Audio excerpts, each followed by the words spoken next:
Hello बच्चों, जय हिंद। तो आज सॉल्यूशन और सॉल्यूशन के टाइप्स के बाद आज पढ़ते हैं सॉल्युबिलिटी टर्म। क्या होता है सॉल्युबिलिटी टर्म, और उसके बाद पढ़ेंगे टाइप्स ऑफ सॉल्यूशन। फिर से किस आधार पर कि कितना सॉल्यूट किसी सॉल्यूशन में प्रेजेंट है, यानी हम ये कहें सीधी बात, सैचुरेटेड सॉल्यूशन, अनसैचुरेटेड सॉल्यूशन और सुपर सैचुरेटेड सॉल्यूशन की बात करेंगे।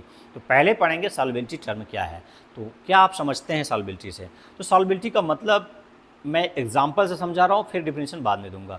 एग्जाम्पल लेते हैं नमक और चीनी का। तो हम ये दो बीकर ले रहे हैं। क्या ले रहे हैं? दो बीकर, ठीक है। एक बीकर में बीकर ए कर लेते हैं उसको, जिसमें हम क्या घोलेंगे? NaCl घोलेंगे, नमक घोलेंगे, ठीक है।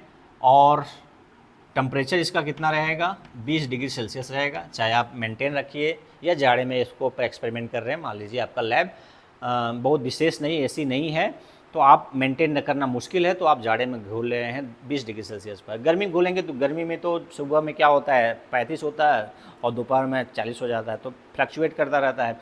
तो टेम्परेचर कांस्टेंट करके हम ये बात बता रहे हैं समझाने के लिए। और इसमें आप घोल क्या रहे हैं? NaCl घोल रहे हैं। कितना में? 100 ग्राम पानी में। और दूसरा बीकर बी लिए हैं, उसमें भी पानी कितना है? 100 ग्राम है। और इसमें घोले हैं C12H22O11, ये है चीनी या शुगर है। इसमें दोनों में अमाउंट ऑफ सॉल्वेंट क्या है? सेम है, लेकिन सॉल्यूट की मात्रा अब स्टार्ट किए हैं। टेम्परेचर भी सेम है, टेम्परेचर भी क्या है? 20 डिग्री सेल्सियस है। और तो इसका अमाउंट देखिएगा। तो आप घोलना स्टार्ट करेंगे तो धीरे धीरे घुलना होगा। तेज़ी से तो NaCl घुलता है, नो डाउट। आप घोलेंगे तो नमक पहले जल्दी घुलेगा, लेकिन ज़्यादा कौन घुलेगा ये बात होगी कि कितना पानी है। दोनों को पानी की मात्रा समान है, लेकिन ज़्यादा कौन घुलेगा? ज़्यादा की बात कर रहा हूँ, जल्दी की बात नहीं कर रहा हूँ। दोनों की पार्टिकल की जो कण हैं दोनों के, वो बराबर है, तो कितना ज़्यादा घुलेगा। तो ये एक्सपेरिमेंटल डाटा जो मैं किसी रेफरेंस बुक से देखा हूँ, वो जो मुझे ऑब्जर्व हुआ है, उसके आधार पर मैं बता रहा हूँ कि ये लगभग 36 ग्राम के आसपास घुलेगा। यानी घुलते जाएंगे और घुलता जाएगा, लेकिन लगभग कितना ग्राम घुल जाएगा? 36 ग्राम लगभग घुल जाएगा। तो ये घुलना इसमें बंद हो जाएगा, टेम्परेचर मेंटेन रहेगा 20 डिग्री। तो अब इसमें घोलते हैं 100 ग्राम पानी में चीनी घोलते हैं, तो ये भी घुलता जाएगा, लेकिन लगभग 204 ग्राम के आसपास। मैं लगभग की बात कर रहा हूँ, क्योंकि एग्जैक्ट थोड़ा बहुत इधर उधर हो सकता है। लगभग 100 ग्राम पानी 204 ग्राम चीनी घुल सकता है। टेम्परेचर क्या है? 20 डिग्री। तो ये अमाउंट ज़्यादा होने का कारण क्या है? आप कमेंट सेक्शन में मुझे लिखेंगे कि नमक जल्दी घुल रहा है लेकिन ज़्यादा नहीं घुला, 36 ग्राम लगभग घुला, ये 204 ग्राम लगभग घुल रहा है। बताइए, पानी उतनी है, मान रहे मतलब ऐसा लग रहा है कि नहीं, ये ऐसा नहीं हो सकता, बहुत होगा तो 50 ग्राम घुलेगा, बहुत होगा तो 100 ग्राम में 100 ग्राम घुल सकता है, लेकिन ऐसा नहीं है, क्योंकि ये पानी के साथ डॉट डॉट डॉट बनाता है। अब क्या बनाता है? आप कमेंट सेक्शन में लिखेंगे। तो ये देखिए, तो 36 ग्राम इसकी यानी सॉल्युबिलिटी, NaCl की solubility in water at 20 degree 36 ग्राम, और इसकी क्या होगी? 204 ग्राम। तो सॉल्युबिलिटी का मतलब how much solute dissolve in a particular solvent eight A given temperature. Solubility का मतलब समझ में आ गई कि नमक का सॉल्युबिलिटी 36 ग्राम है पानी में, जबकि 100 ग्राम पानी की हम कांस्टेंट करेंगे तो ये बढ़ाते जाएंगे तो परिभाषा तो डिफिनेशन डिफरेंट हो जाएगा। यानी 1 लीटर ले लेंगे या 10 लीटर, इसकी बात नहीं। कोई भी सॉल्वेंट लिए पर्टिकुलर कांस्टेंट कर दीजिए, टेम्परेचर कांस्टेंट कर दीजिए, तब कितना अमाउंट आप सॉल्यूट घोल सकते हैं, वही उसकी सॉल्युबिलिटी हो जाएगी। तो सॉल्युबिलिटी की परिभाषा आप क्या कर सकते हैं या डिफिनेशन क्या देख सकते हैं? Amount of solute in gram, amount of solute in gram dissolve in 100 gram of solvent at given temperature and pressure। तो एटमॉस्फेरिक प्रेशर लगभग सेम रहता है 1 atm, ठीक है। तो प्रेशर को कांस्टेंट मान के ही टेम्परेचर को कांस्टेंट लेकर कितना अमाउंट सॉल्यूट को घोला जा सकता है, वही उसकी सॉल्युबिलिटी हो जाएगी। समझ में आ गया बात? तो सॉल्युबिलिटी टर्म समझ गए कि कितना अधिकतम मात्रा सॉल्यूट का डिजॉल्व कर सकते हैं किसी गिवन पर्टिकुलर सॉल्वेंट में गिवन टेम्परेचर में। क्लियर है? तो ये हो गया भाई सॉल्युबिलिटी टर्म। अब बात करते हैं सैचुरेटेड, अनसैचुरेटेड और सुपर सैचुरेटेड सॉल्यूशन की, ठीक है। तो इसको परिभाषा लिखना है क्या? लिख देते हैं। Maximum amount of solute in gram dissolved in 100 gram of solvent, क्योंकि सॉल्वेंट आपने फिक्स कर दिया, ठीक है ना। 100 ग्राम सॉल्वेंट में कितना मैक्सिमम सॉल्यूट का घुल सकता है at given temperature, at given या कांस्टेंट टेम्परेचर, गिवन टेम्परेचर कर लीजिए या कांस्टेंट कर लीजिए, कांस्टेंट टेम्परेचर, तो वो कहलाएगा क्या, सॉल्युबिलिटी ऑफ दैट सॉल्यूट, ठीक है। हर एक सॉल्यूट की सॉल्युबिलिटी हर एक सॉल्वेंट में अलग अलग होती है, ठीक है ना। चीनी की देखिए अलग है, नमक की अलग है, जैसे कॉपर सल्फेट घोलेंगे अलग है और सोडियम नाइट्रेट घोलेंगे अलग होगा, हर एक कंपाउंड का अलग होगा, ठीक है। तो चलिए अब आगे पढ़ते हैं types of solution on the basis of amount of solute present in the solution, यानी कितना सॉल्यूट सोल्यूशन में प्रेजेंट है उसके आधार पर। तो बात करते हैं सैचुरेटेड और अनसैचुरेटेड की। हाँ, इसको मैं अभी मिटा दिया, फिर से समझ लीजिए कि इसमें 100 ग्राम ने लिया था और ये क्या था, NaCl।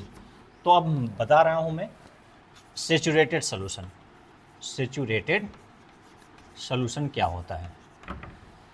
सैचुरेटेड सोल्यूशन क्या होता है कि no more solute can be dissolve at given temperature and pressure, no more solute dissolve in the solution at given temperature and pressure, यानी ऐसा सोल्यूशन जिसमें और सॉल्यूट की मात्रा नहीं बढ़ा जा सके।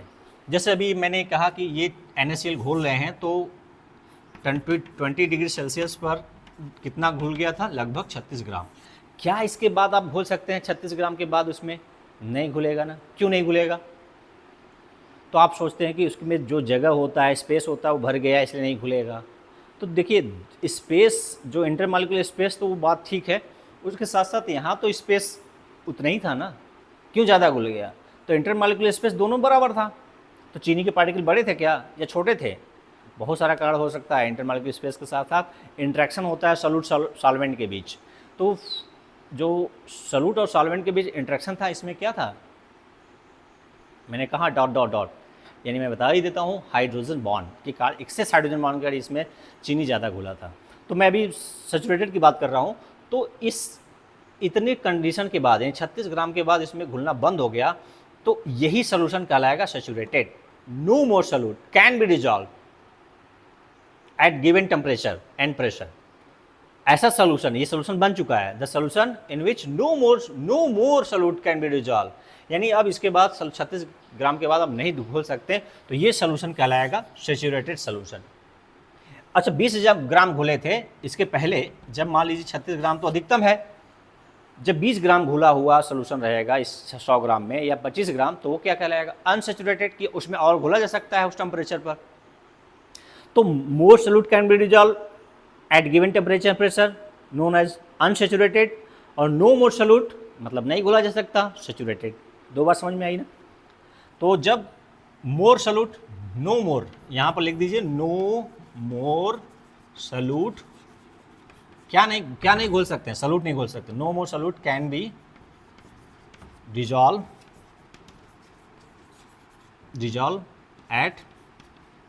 Eight given temperature. बार बार हम गिवन टेम्परेचर या कांस्टेंट टेम्परेचर की बात कर रहे हैं, लेकिन टेम्परेचर बढ़ा के घोल सकते हैं, ये बात बदल सकता है, कंडीशन बदल सकता है। तो टेम्परेचर फिक्स है, उस टेम्परेचर पर अधिकतम मात्रा घोल सके हैं या अधिकतम घुल चुका है, अब ले चुका है, तो उसके बाद नहीं घोल सकते, तो वो सोल्यूशन कहलाएगा सैचुरेटेड। जैसे मैंने कहा कि 36 ग्राम के बाद सैचुरेटेड हो गया, 200 के बाद, 204 के बाद के बाद ये 100 ग्राम पानी में चीनी का भी सैचुरेटेड सोल्यूशन बन गया। और उसके 100 ग्राम जब 50 ग्राम या 10 ग्राम घोले थे शुरुआत में, तो वो सोल्यूशन जो बना था वो क्या था? अनसैचुरेटेड। तो यहाँ पर नो की जगह पर लगा लेंगे तो ये अनसैचुरेटेड क्या परिभाषा क्या हो जाएगा? अनसैचुरेटेड सोल्यूशन का मतलब मोर, यहाँ नो लगा के हटाकर सब लिख दीजिए, वही हो जाएगा। More solute can be dissolve at given temperature the solution. यहाँ पर परिभाषा में स्टार्टिंग में क्या लिखिए? द सोल्यूशन इन विच,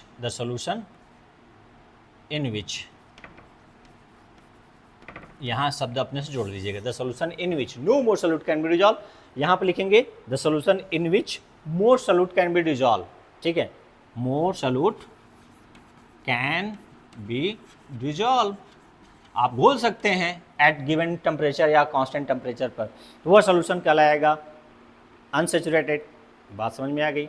अच्छा, मान लीजिए आप टेम्परेचर बढ़ा के थोड़ा सा और सॉल्यूट घोल सकेंगे, घोलते जाएंगे, थोड़ा टेम्परेचर बढ़ाएं, लेकिन टेम्परेचर बढ़ाएंगे तभी घुलेगा, अब टेम्परेचर नहीं बढ़ाएंगे तो नहीं घुलेगा। तो चलिए मान लेते हैं और घोलने का प्रयास करते हैं। अब हम करने जा रहे हैं, सैचुरेटेड हो गया, अनसैचुरेटेड हो गया, और तीसरा है सुपर सैचुरेटेड। सुपर सैचुरेटेड, थोड़ा इसको समझिएगा। तो चलिए 36 ग्राम घोल चुके हैं, जब 20 ग्राम घोले थे सोल्यूशन में तो अनसैचुरेटेड है, 36 ग्राम घुल के अब नहीं घुलेगा, सैचुरेटेड हो गया। चलिए थोड़ा सा इसका टेम्परेचर 20 डिग्री की जगह पर आप थोड़ा सा टेम्परेचर इसका रेज कर दीजिए, 50 डिग्री कर दीजिए, थोड़ा गर्म कर दीजिए, और सॉल्यूट अब बढ़ाते जाइए तो घुलता जाएगा। जाहिर सी बात है, टेम्परेचर बढ़ेगा, काइनेटिक एनर्जी बढ़ेगा, तो सॉल्यूट के पार्टिकल को ज़्यादा एनर्जी देगा, तो छोटे छोटे पार्टिकल में डिजॉल्व होने का प्रयास होगा, तो घुलना स्टार्ट, थोड़ा बहुत घुल जाएगा। तो अब मान लीजिए 36 ग्राम से ये सपोज दैट 40 ग्राम घुल गया, टेम्परेचर आप थोड़ा बढ़ा दिए, 20 से एबव किए हैं, कितना किए हैं ये रफली मान लीजिए 40 डिग्री कर लिए या 50 डिग्री कर लिए हैं, तो थोड़ा NaCl इसमें क्या हो रहा है, बढ़ रहा है, बढ़ रहा है, बढ़ रहा है। लेकिन मान लीजिए आप टेम्परेचर फिक्स कर दिए कि अब 40 डिग्री से नहीं बढ़ाना है, तो जो अमाउंट आपने घोल रहे हैं वो अब घुलना भी बंद हो गया। सैचुरेटेड के बाद है, घोलना स्टार्ट किए तो घुलना थोड़ा सा स्टार्ट बढ़ा, लेकिन फिर एक समय ऐसा है कि बंद हो गया। अब टेम्परेचर फिक्स कर दीजिए, तो जब सॉल्यूट के पार्टिकल इसमें जो घुला हुआ है वापस सॉलिड के रूप में जमने लगे, फिर से सुनिए, जो सॉल्यूट है ना अभी डिजॉल्व हो रहा था, डिजोल्यूशन कहलाया, अब डिजॉल्व जो सॉल्यूट है वो क्रिस्टल के रूप में सॉलिड फॉर्म में जब निकलने लगे तो वह कंडीशन कहलाता है सुपर सैचुरेटेड। यानी when dissolve solute recrystallize in the form of solid, the solution known as super saturated। मतलब एक ऐसा सिचुएशन आ गया है कि जो आप सॉल्यूट घोले हैं वो अब सीधे वापस आने लगा, कि यानी ये जो नमक इसमें घुला था अब वो किसके रूप में जमने लगा, सॉलिड के फॉर्म में यहाँ जमने लगा। तो वह कंडीशन, वह solution, the solution in which dissolve solute recrystallize in the solid form, recrystallization of dissolved solute, the solution known as super saturated। ठीक है ना। तो एक शब्द याद रखिए कि recrystallization, when the solution in which solute start recrystallization process known as super saturated। तो मैंने बताया कि ऐसा कंडीशन आएगा जब वो सॉलिड वाला जो घुला है वो वापस आने लगेगा, तो वह सोल्यूशन कहलाएगा सुपर सैचुरेटेड। तो याद रखिए 3 चीज़, घुल सकता है सॉल्यूशन में कोई और सॉल्यूट और मात्रा घुल सकता है सेम टेम्परेचर पर, तो अनसैचुरेटेड, नहीं घुल सकता सैचुरेटेड, और जब घुला हुआ सॉल्यूट रिक्रिस्टलाइज होके यानी फिर से वापस जमने लगेगा सॉलिड को टर्म में, सॉलिड के फॉर्म में, तो वह कहलाएगा सुपर सैचुरेटेड। तो सुपर सैचुरेटेड के कंडीशन में रिक्रिस्टलाइजेशन प्रोसेस होता है, जो एक प्रोसेस होता है ऑर्गेनिक यौगिकों को, ऑर्गेनिक कंपाउंड को प्यूरिफाई करने में। आपने पढ़ा होगा प्यूरिफिकेशन फॉर्म में रिक्रिस्टलाइजेशन एक प्रोसेस होता है जिसमें हम कंपाउंड को प्यूरिफाई करते हैं। तो ये रहा आपका आज का 2 टर्म, क्या क्या, सॉल्युबिलिटी क्या है, सैचुरेटेड सोल्यूशन क्या है, अनसैचुरेटेड सोल्यूशन क्या है, सुपर सैचुरेटेड क्या है। क्लियर है ना। तो आज के लिए इतना ही, फिर मिलते हैं। Concentration of expression of solution को कितने तरीके से दिखा सकते हैं, यानी सोल्यूशन के कंसंट्रेशन को दिखाने के टर्म को हम पढ़ेंगे एक एक करके। तो वीडियो अच्छा लगा तो अपने दोस्तों को भी शेयर करिएगा। इस तरह से मैं जब आप लाइक करते होंगे या कुछ सब्सक्राइब करते हैं तो मैं मोटिवेट होता हूं और वीडियो बनाने के लिए। जब आप नहीं करते हैं तो थोड़ा सा कुछ दिनों के लिए छूट जाता है मेरा। तो आज के लिए इतना ही, फिर मिलते हैं अगले वीडियो में। जय हिंद, जय बनारस।